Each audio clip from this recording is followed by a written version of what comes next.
Coming up this week on the Pro Wrestling Report, the world's most watched professional wrestling news program, myself and Meathead will talk to you about ECW's December to Dismember pay-per-view.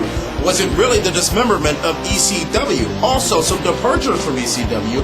TNA has a lot going on, including Turning Point this weekend, and a lot of big news coming out of the VKM versus WWE storyline. New features such as Fan of the Week, Hits and Misses, all that and a heck of a lot more coming up next on the Pro Wrestling Report.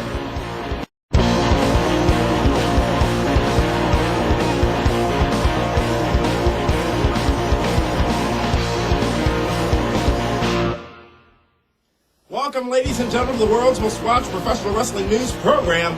Welcome to the Pro Wrestling Report. Damian Nelson here, sitting alongside the man they call me. Heidi, Heidi, ho! It is Friday, December 8th, 2006. One of the final shows of the year. Day after Pearl Harbor. And Uncle Meathead would like to thank your mother for being born on December 8th. Thank you. Happy birthday to my sister. You know, that's for my nephews. Let's go to the top story, ladies and gentlemen. And this week's top story is ECW in turmoil. December to Dismember was live on pay-per-view this past Sunday, and nobody has anything good to say about it. Bobby Lashley walks out. I'm sorry. Black Lesnar walks out of the Elimination Chamber as the new ECW champion. RVD does not. Paul Heyman, news on him. Big Show, news on him as well. But Meathead, the pay-per-view in and of itself, a pay-per-view with only 2 announced matches going into it. Now, how can ECW as a brand with weekly television shows with their... Wait. Go back. How can ECW go as a brand Stop. with weekly... Right there. ECW as a brand. I just wanted stamped right there. How can ECW as a brand with weekly television shows and only 2 pay-per-views a year not have built this pay-per-view stronger than they did? Because it's still run by... VKM. Vincent Kennedy McMahon or the Voodoo Kin Mafia? I did that on purpose. McMahon, obviously. And World Wrestling Entertainment.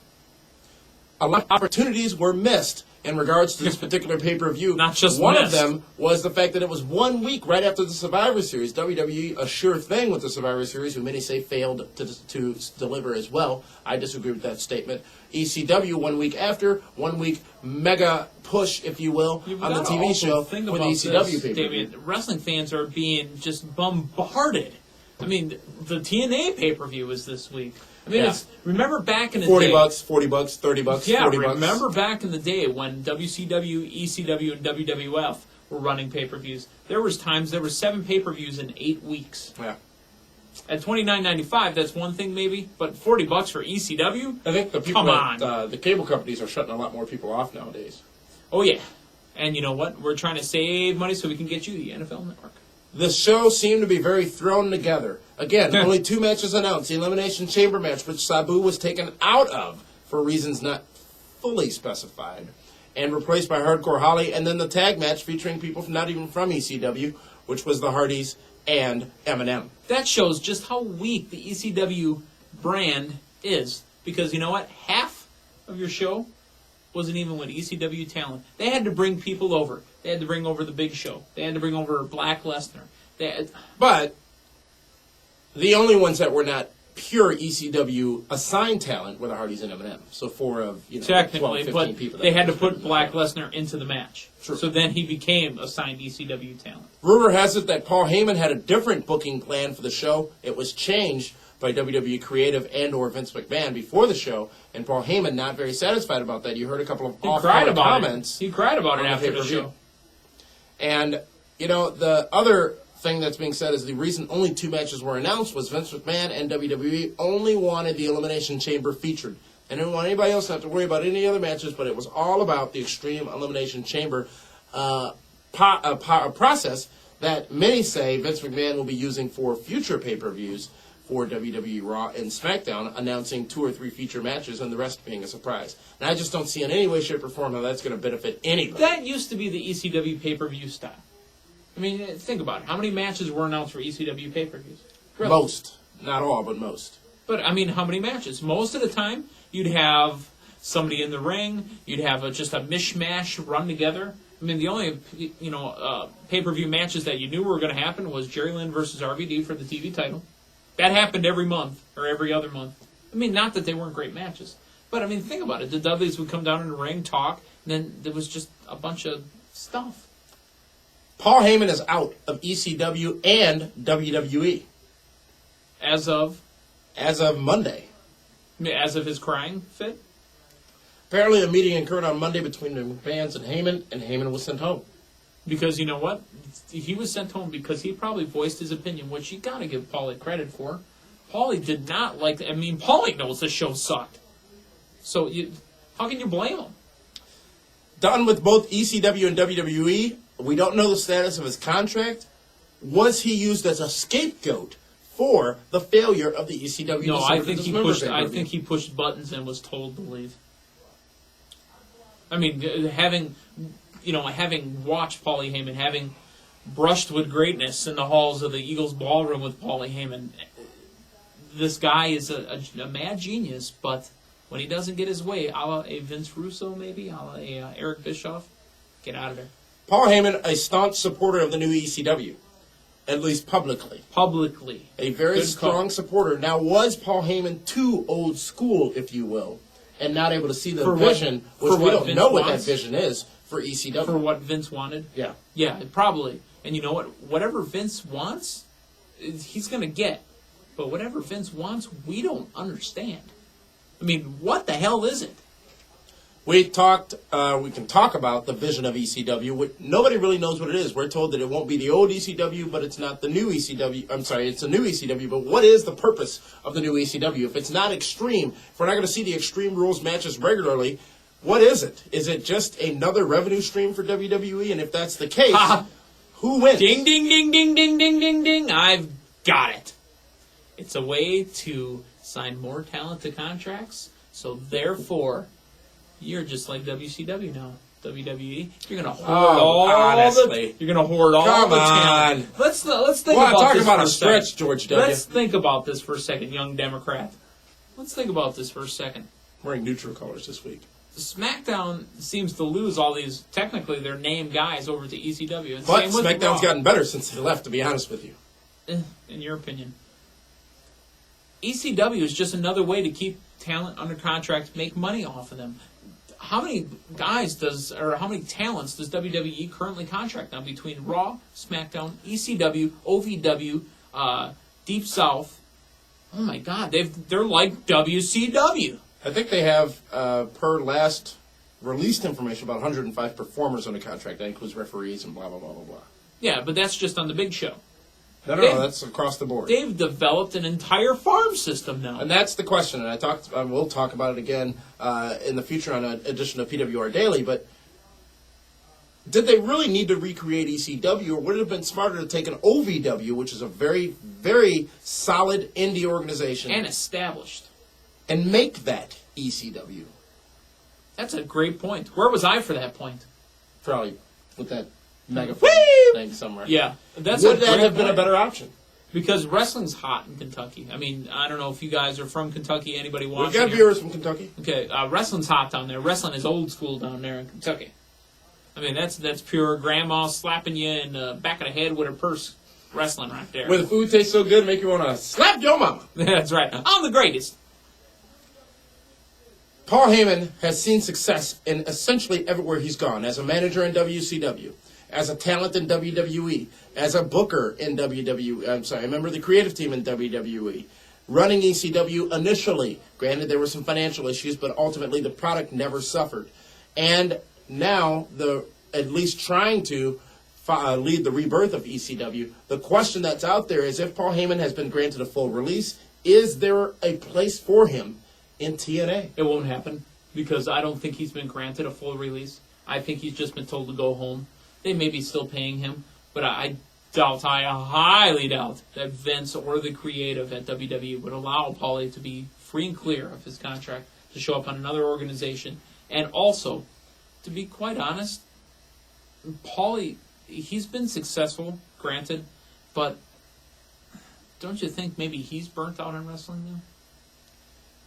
His spirit could be a bit damaged. For that, there is no doubt.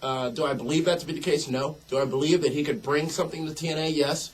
Do I think WWE would have allowed him to be in a situation where he could go to TNA? No. Also, a lot of You're done people with say, the hypotheticals, right? Because, man, that was boring. a lot of people say that the only reason WWE has kept Paul Heyman under contract is so that he didn't go somewhere else. I think also the only reason WWE kept Paul Heyman is because, let's think of the ECW originals. Paul Heyman's an ECW original. He certainly personifies the brand. He's a character. I think they've used him up and spit him out. I don't know. Perhaps They're all points to ponder. in addition to Paul Heyman being gone, the Big Show is gone from ECW and WWE.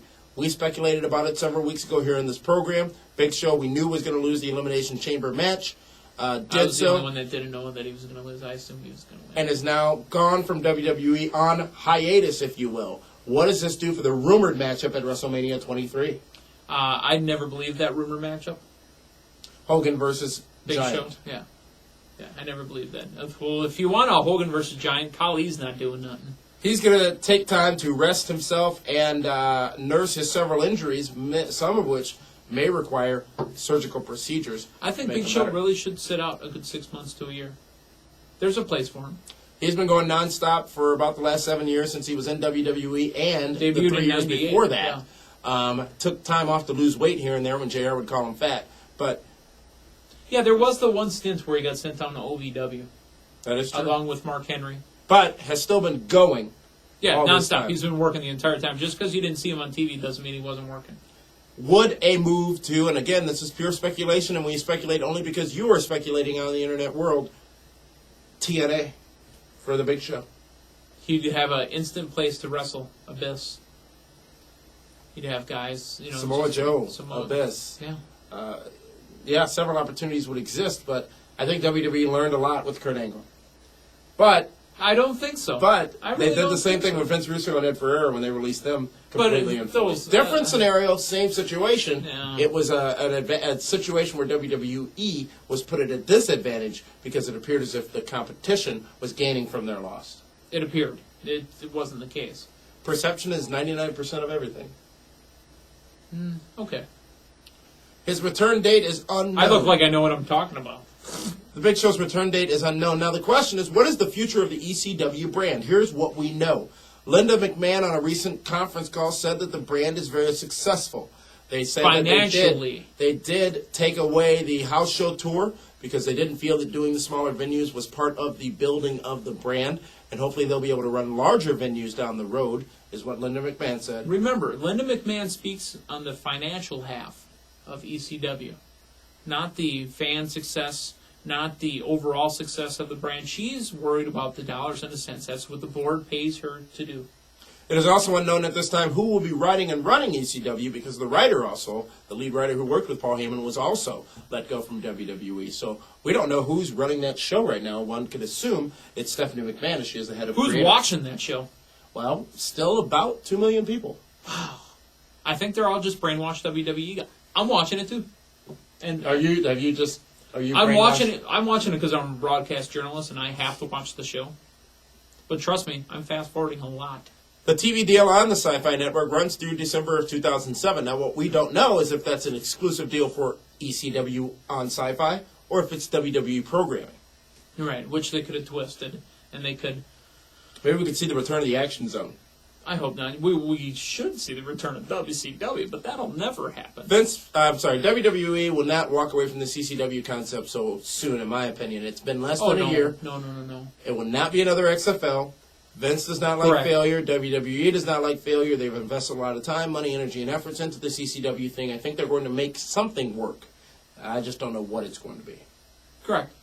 Again, ECW is not going away. It'll be around another year or so, at least. And as we said, the ratings are still very strong for that program. Again, and unfortunately for the wrestling fan, they don't care about what you or I think. They care about money. Remember that. That was the top story for this week. Now let's go into news and views. Right. News and views. Like Crime Time? WWE SmackDown ratings continue to climb. Last week they got a 2.8 rating, which may not sound like the most glamorous thing in the world. Prior week they got a 2.5. Week before that it was a 2.6, and then before that was a 2.7.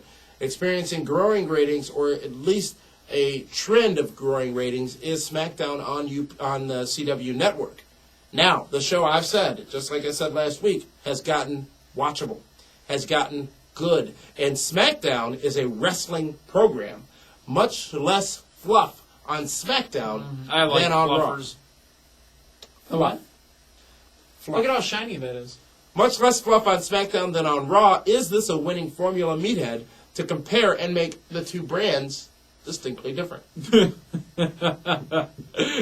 mind who's in the main event at Armageddon. Distinctly different. That's what just kills me.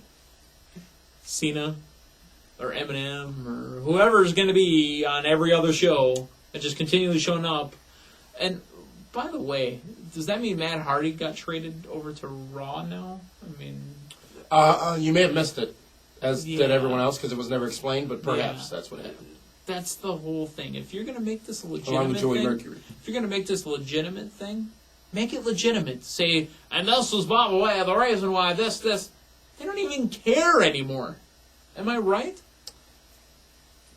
I went off on a tangent. What was the question? Linda McMahon says, and we'll talk more about the second quarter conference call in a minute and results from that, but she says that they have created 3 distinctly different brands. Do I believe that? No. I think there's a lot of cross-pollination going on between the brands. Oh, they're spreading your seed all over the place.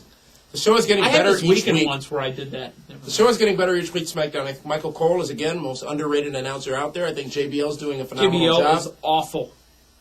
Awful. I'm sorry. I'll dig up Johnny Cochran if I have to. Really? Who wrote that for him? I don't think he's dealing off of much written material. Oh, come on. And he repeats himself over and over. And not only that, he contradicts himself in every match. Listen to the match a little closer. I think he's great. I thought he was always good on the stick. I think he's good on the mic. And I think that it was a good play by WWE. No. Put him in that role. Get him out of there. WWE's second quarter conference call results, a couple of numbers for you as far as the business side of things. We talked a little bit about it during the top story. Home video revenue is up about 22%. The Hogan DVD alone has sold 200,000 copies. They have shipped 1 million copies of the See No Evil movie from Kane. Have you seen that yet? I've seen no evil at all. Live attendance is up domestically to an average of about 5,200 fans per show. WWE 24/7 is very successful. They're seeing a lot of lucrative returns on that investment. And Linda McMahon did announce that they are looking to get into some form of the mixed martial arts. So your Pride, your UFC, your MMA type organizations, WWE is looking to potentially launch their own as a partnership has been ruled out in most circles. The question I have is, how can they do this? How can they go into another credible sport and become a player? How can they go into a credible sport? With the XFL? How can they go into a credible sport? Because wrestling is not a credible sport. Wrestling is a sport, but I will certainly say there is some doubt to its credibility due to its premeditated outcomes. They can try it, as long as you don't interact the two together. That's really, and we don't need to go into this. But as many times as they've done it. I'm going to throw this XFL thing out there real quick, and I don't want to go into a whole thing. It's one of the best sports experience I've ever been to. Going to an XFL game at Chicago Soldier Field. It's great. XFL, the reason XFL failed is because of the too much wrestling in your XFL. Vince McMahon coming out. They got desperate and went to what they knew to try to bump up the ratings and bump up the first week viewing. No. It was probably 3 or 4 weeks in when the ratings weren't as strong as they were that first week when 10 million people watched the debut of the XFL. You know, you didn't watch the whole thing around here in Milwaukee. You know why? Why is that? Mark Chimura was found not guilty. Do you remember that? I remember that. Game? I remember that. Will they try too hard to be different? And it's sort of along the lines of what you said. Or should they just go into this, unlike a World Bodybuilding Federation, unlike ICO Pro, unlike the XFL, and unlike many would say at this current time, ECW, and even some would say the WWE Films Division, should they really try this, or is it really a natural transition from what they're already doing? I think it's another venture. They're looking to spread their wings, make a couple more bucks, and their stockholders want them to do this. Interesting. We'll give you more information on that as it develops, if it develops. As you know, WWE met with an MMA organization, I believe it was Pride, a couple of weeks ago, and that was a highly touted meeting on WWE.com. TNA, Total Nonstop Action Wrestling, claims that they have received 3 letters from World Wrestling Entertainment's legal team regarding the VKM angle, the Voodoo Kin Mafia. They are, in case you haven't seen it, folks, you know that they are calling out our BG James and Kip James, calling out the DX in WWE, but using Michael Hickenbottom and Paul Levesque, using the real names of Hunter and Shawn, obviously because WWE, all of the names that they use are trademarks, the gimmick names. Vince McMahon is Vince's real name, so they can use his name. So they're being careful as TNA with what they do in these angles. How careful are they being, though, showing the WWE logo? It's a good question. Maybe that's one of the 3 letters they received. Possibly. The company is, however, I feel, giving WWE too much press as of late. You never saw ECW go after WWE. You saw WCW go after WWE. You never saw, but you listened to them, because in the ECW pay-per-views... But it wasn't a prevalent part of their show. Remember when Mick Foley was in ECW? Yeah, everybody badmouthed WWE. Right. But it was one and done usually. It was, I'm here, I hate WWE, I hate WCW, now I'm, ECW. WCW badmouth and back-talk WWE, it backfired on them tremendously. Think back to Nick putting asses in the seats. Eric Bischoff challenging Vince McMahon to the first time. A fight. The outsider angle, when they brought in these guys, they never verbally said these are WWE guys, but that was the image they gave. Strongly implied. Right, much like when the power went out on Nitro and Eric Bischoff blamed WWE. Right. Okay. And then retracted it the next week. Okay. But those were successful. The only one you brought up was the negative one. Remember the ones that were successful at first. BG James says that they have been given permission to attend a live Raw with a TNA camera crew, or at least a camera of their own, or at least using the WWE cameras to make some noise at that show. Is that the moment, if you will, that they need to put this whole thing over? Put the gimmick over? Yes. The angle more so the gimmick. If you say that they have been given permission to use the WWE cameras? No. They have been given permission to appear at a WWE Raw show. Permission by which who? means Dixie Carter, the person who runs TNA. Okay. Which means they can go to the show, make some noise, perhaps get on WWE cameras, and certainly make a rustle in the fans. That would be great. I'd love to see him, kind of like Naked Guy running through an NFL game or something like that. I'd like to see him run through with a TNA flag. And there were rumors that they would appear at the ECW December to Dismember pay-per-view, but instead went to a house show in Knoxville, Tennessee. So they've done this. Right. To answer the Hardy Boy Challenge. That was why the rumors were out there for the ECW December to Dismember. So it'd be interesting to see. I mean, they've got the opportunity to do it. It is something, again, we've talked about for several weeks here, so it's something that is certainly on the radar of the fans. And an intriguing angle, to say the least. You know what? Yes. And you are now changing your opinion, and I'm glad you've come along, because you hated this. Well, I still don't think it's a smart business move for TNA. However, if they hit the wave at the right exact moment, they can get something out of this. What I don't like is the fact that you see an interview on TNA.com with Ron Killings about John Cena.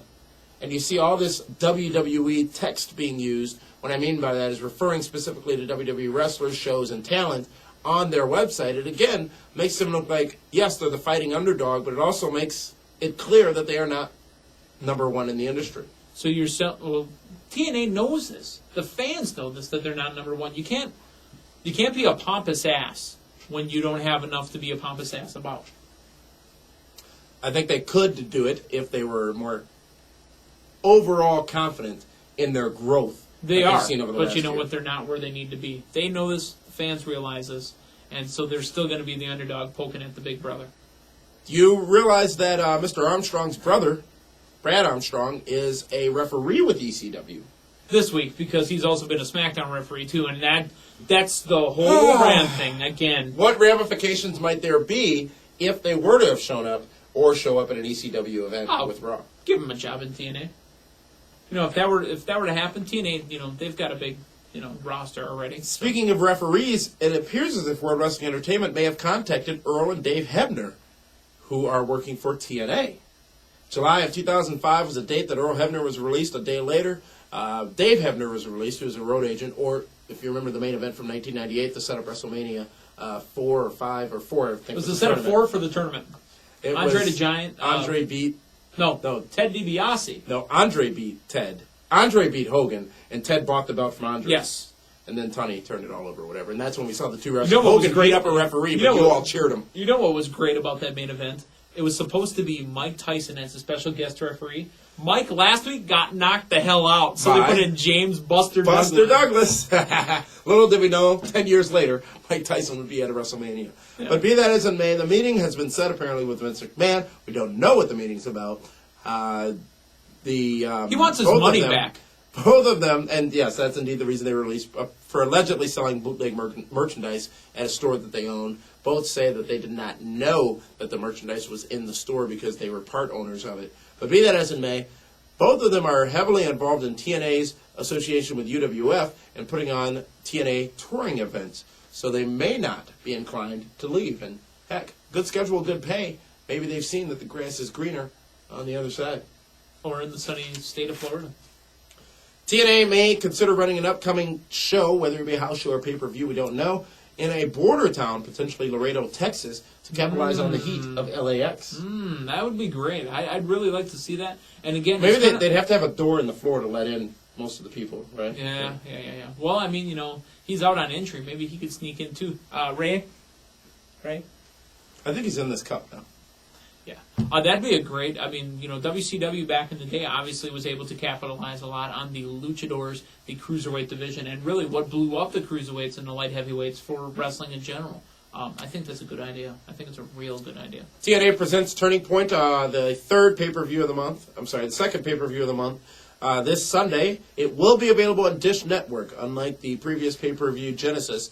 It will be available on Dish Network. The matches that we know of so far, Christopher Daniels will go one-on-one with Chris Sabin for the X Division Championship. Good. Great match. And you know what? We don't even have to hype it. You guys know it's going to be a great match. In a unique pairing, Tracy Brooks, Miss Brooks, will go up against Eric Young in a... Bra and panties? Bikini contest. Oh! I'm just saying, folks.